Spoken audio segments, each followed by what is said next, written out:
Hi everybody and welcome. Today I have the LG Smart Monitor and I'm going to tell you what to do if you want to disable the AI which is spying on you.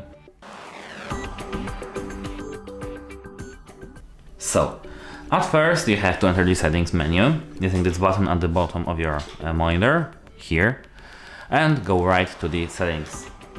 If you don't know how to enter the settings menu and if you want to check the detailed instruction, check our channel because we have a video for that. Here scroll down to General and now go to System.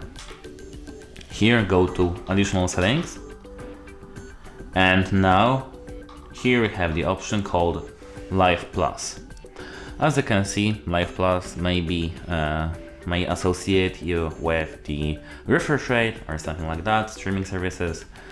No, by turning Live Plus on, you understand that the content displayed on your monitor can be recognized and the viewing information may be used to provide you with an enhanced viewing experience and personalized services including content recommendations and advertisements.